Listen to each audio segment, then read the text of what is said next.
अगर मान लो एक साथ कई बैटरियां जोड़ रखी है ना ऐसे, और बल्ब का निशान कैसा होता है, ये बल्ब है। प्रतिरोध को कैसे दर्शाते हैं, प्रतिरोध, प्रतिरोध का रेजिस्टेंस होता है। प्रतिरोध क्या होता है, रेजिस्टेंस। वो क्या होता है, रेजिस्टेंस होता है। प्रतिरोध होता है प्रतिरोध, प्रतिरोध का मतलब है बाधा। क्योंकि अगर कोई टीवी वगैरह या CFL में जो लगाते हैं उसमें भी कम करनी पड़ती है। आप टीवी तो भाई ये है छोटा और उसमें लाइट 220 वोल्ट, तो वो 220 वोल्ट को कम करना पड़ेगा, है ना। तो उसके लिए प्रतिरोध शामिल ही रहता है। याद करके दिखाओ, अगर पढ़ोगे तो मतलब क्या एक्सरसाइज पड़ेगा, बट सब और फिर आगे BSc वगैरह करते हैं मशीन। तो फिर हम पढ़ते हैं ओम का नियम। ओम का नियम क्या है, ओम कौन थे, ओम ने क्या किया था, धातु के सिरों के उसमें बहने वाली धारा और उसका विभवांतर के बीच में संबंध बताया था। तो इसने एक नियम बताया था कि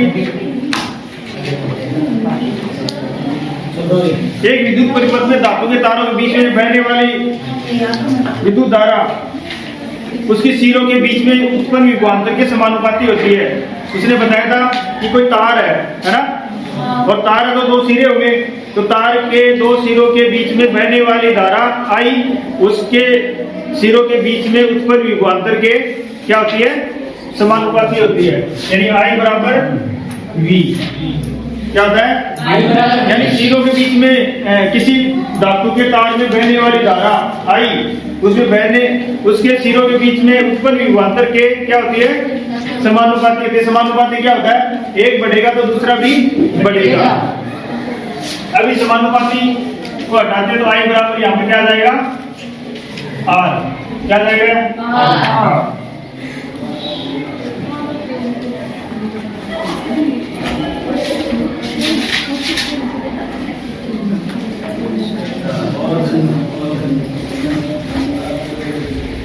V बराबर या इसको हटाओगे तो I R, R बराबर V बटे I।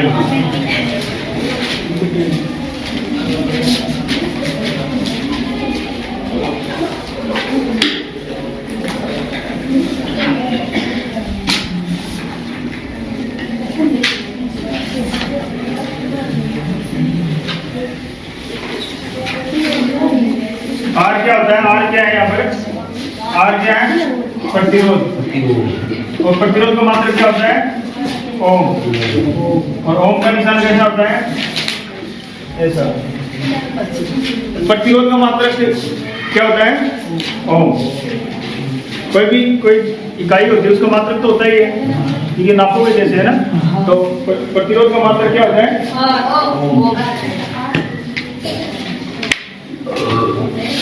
देखो किसी तार में बहने वाली धारा किसके समानुपाती होती है, V के। तो V बराबर ये हटाओगे, मतलब V ये निशान हटाओगे तो V बराबर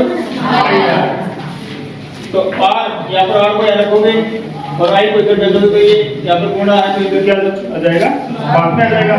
तो R बराबर V बटे I।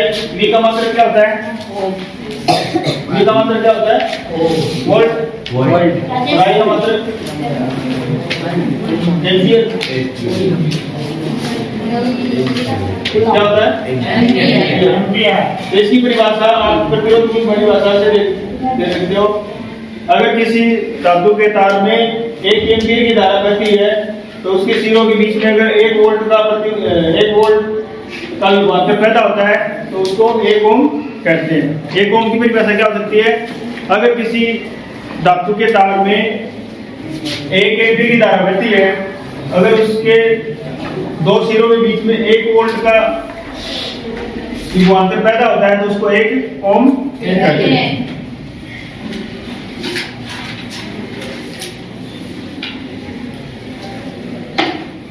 अभी प्रतिरोध या परिवर्ती प्रतिरोध क्या होता है, धारा नियंत्रक। यानी कोई भी लाइट बहती है तो उसमें क्या है, कम करने के लिए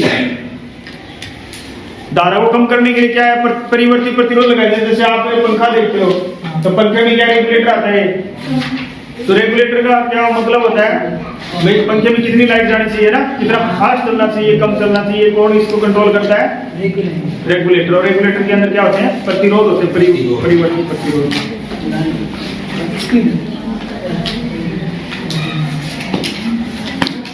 कर दे इसको।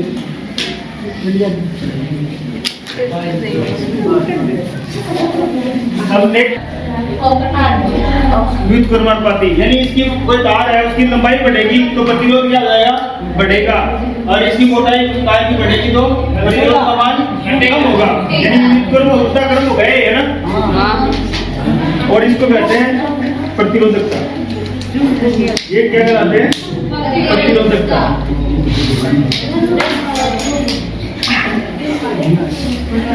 इसको आप एक साथ ऐसे लिख सकते हो, और L/A।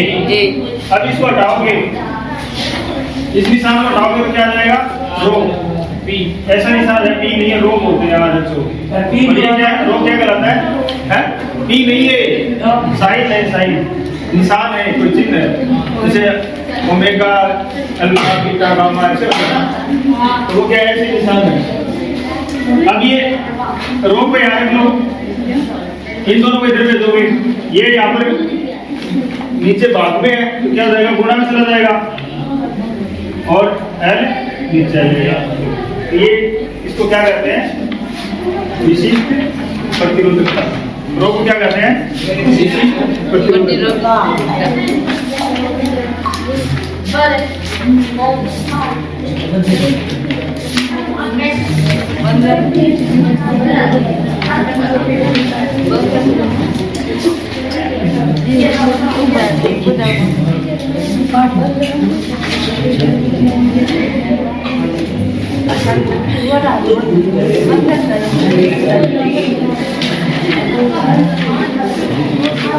देखो आपने बड़ा बस चालक और कुछ चालक,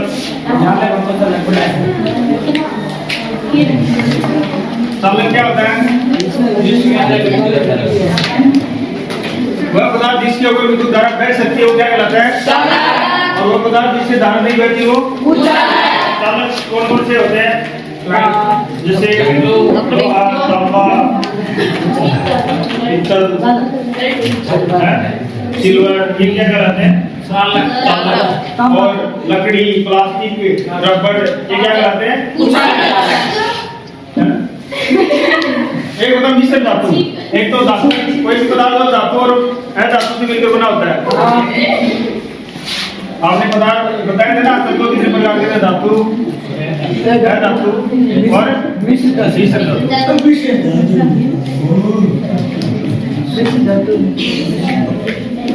धातु तो आपको पता ही है, ठोस होती है, खींचने से वो अगर होती है, बड़ा धातु कौन सी होती है, गैस होती है। मिश्र धातु क्या होती है, ये इन दोनों के गुण पाए जाते हैं, और मिश्र धातु के कारण ही इतने जो आविष्कार हुए ना, ये इसके कारण हुए।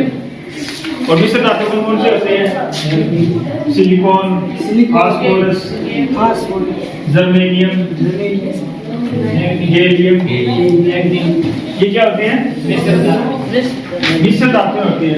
क्योंकि ये जो कंप्यूटर वगैरह का आविष्कार हुआ है ना, ये ज्यादातर इस मिश्र धातु के कारण ही हुआ है।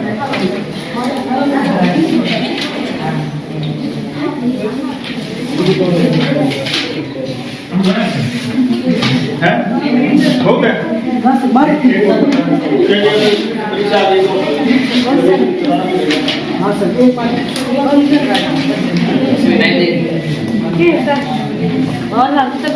अब क्या पढ़ रहे हैं, प्रतिरोध को मत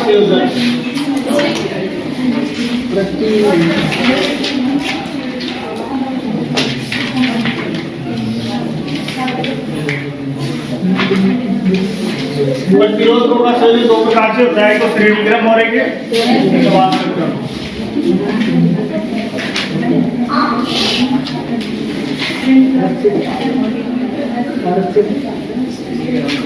और समानांतर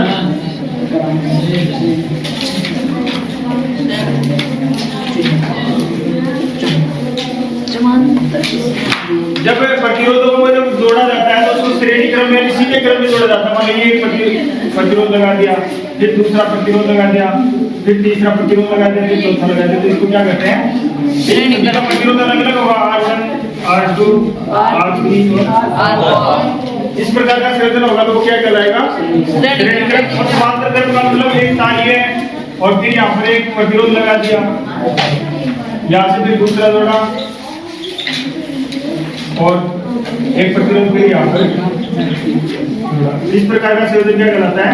समांतर। यानी एक दूसरे के समांतर है प्रतिरोध, है ना?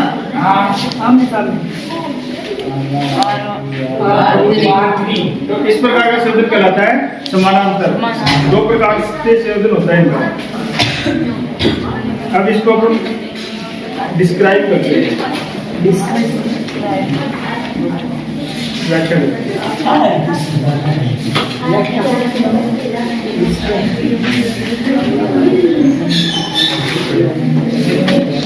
इसको बार बार मिटाना पड़ रहा है। ये क्या है? सही प्रॉब्लम क्या है? साफ नहीं होता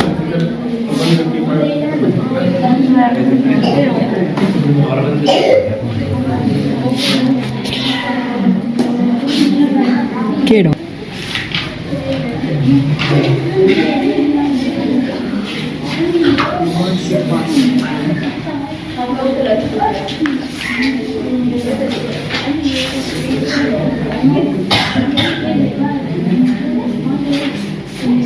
अब धारा देखो हमेशा कैसे बनती है? प्लस से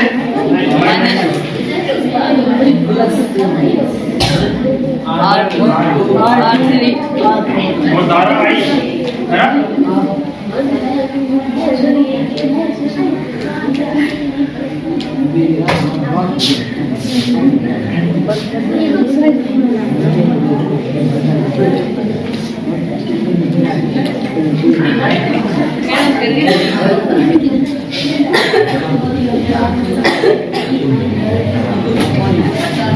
तो क्या होता है? विभवांतर क्या हो जाएगा? अलग अलग होगा इनका। V1, V2 और V3। और V बराबर क्या होता है? I आता है। तो मान लो V1 है, यहाँ पर जो V1 बराबर क्या हो जाएगा? I-R1। V2 बराबर क्या हो जाएगा? I-R2। और V3 बराबर क्या हो जाएगा?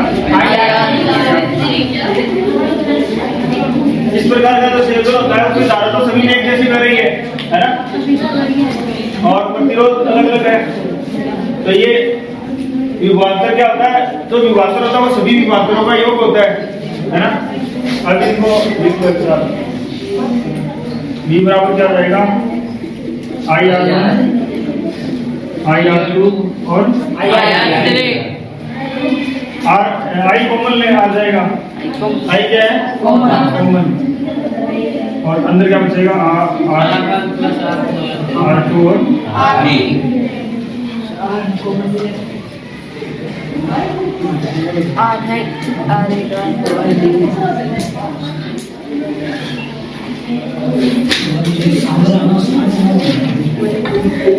R बराबर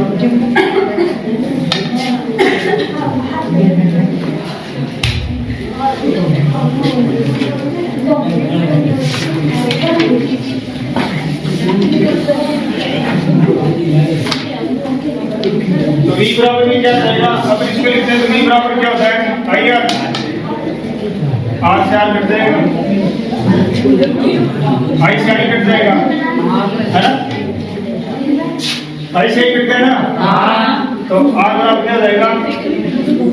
R1, R2 और R3। कौन हट जाएगा? ये हो गया।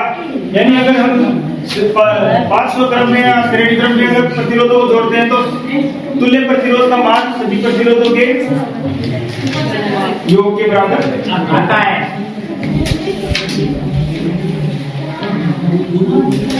ये कौन सा क्रम है?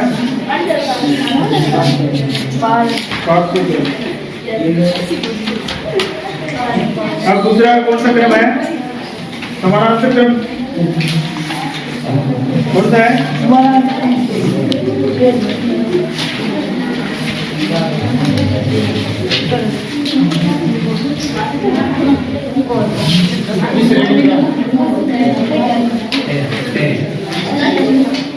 दूसरा है पास में समानांतर।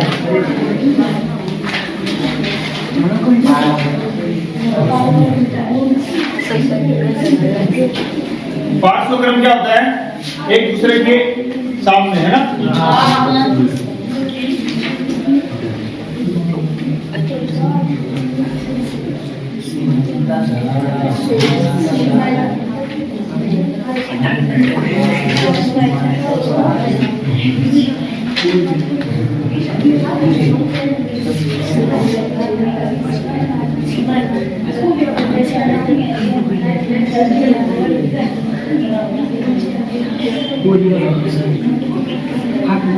विद्युत धारा कैसे बहती है?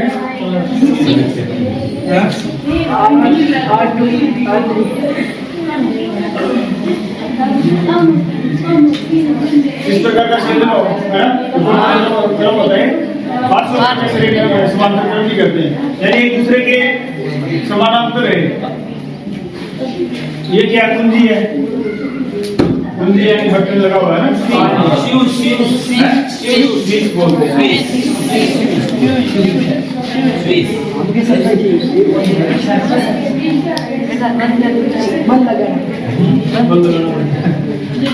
तो इसमें धारा क्या हो जाएगी?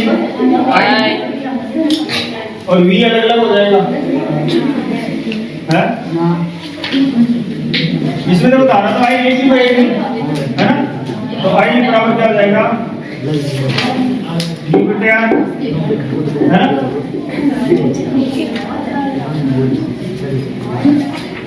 आई बराबर V बटे R। ये देखो धारा, इसमें धारा अलग है, इसमें धारा आई है और क्या है, ये अलग अलग है ना?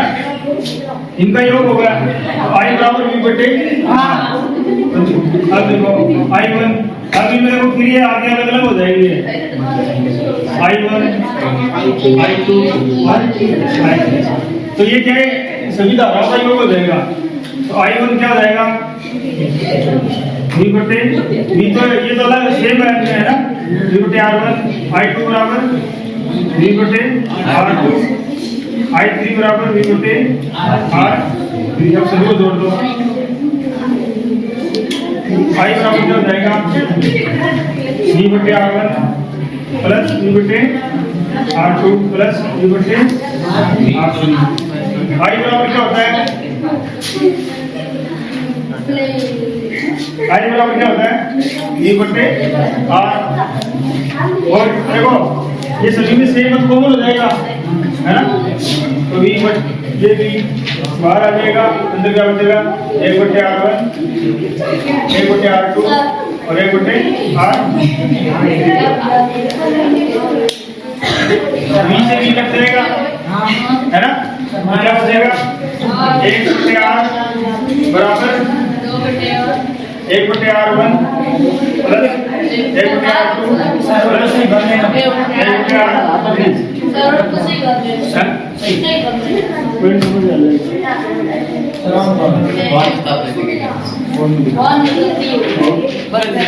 अब जब परिपथों को इस तरह से जोड़ा जाता है, देखो तो जो तुल्य प्रतिरोध होता है इसको तुल्य प्रतिरोध बोलते हैं। तो तुल्य प्रतिरोध का मान सभी प्रतिरोधों के योग के बराबर होता है, योग के व्युत्क्रम के बराबर होता है। इसलिए जब हम घरों में फिटिंग करवाते हैं तो फिटिंग वाला किस क्रम में जोड़ता है? सभी उपकरणों को इस समांतर क्रम में जोड़ता है। क्यों जोड़ता है? क्योंकि सभी प्रतिरोधों का मान, तुल्य प्रतिरोध का मान सभी प्रतिरोधों के व्युत्क्रम के योग के बराबर होता है, यानी बहुत कम हो जाएगा प्रतिरोध। इसलिए जब फिटिंग करो आप, जब आप फिटिंग सीखोगे तो ये क्रम में जोड़ना सीखते हैं। कौन सा क्रम होता है? ये 500 क्रम या समांतर क्रम। तो इसमें प्रतिरोध का बहुत कम मान हो रहा है और आप ऐसे जोड़ते हैं तो घर में कई बार आप ये टीवी जोड़ दिया, एक तार ले गए, फिर आगे वो जोड़ दिया, तो क्या हो जाएगा? प्रतिरोध बहुत ज्यादा हो जाएगा। तो इसलिए इसमें तो एक प्रतिरोध बहुत कम है, लोग प्रतिरोध का तुल्य प्रतिरोध का भी उल्टा और उनके योग के बराबर होता है, बहुत कम प्रतिरोध हो जाएगा। इसलिए हिटिंग करने वाले किस क्रम में दौड़ते हैं? समानांतर क्रम या पार्श्व क्रम। ठीक है, बंद कर दो।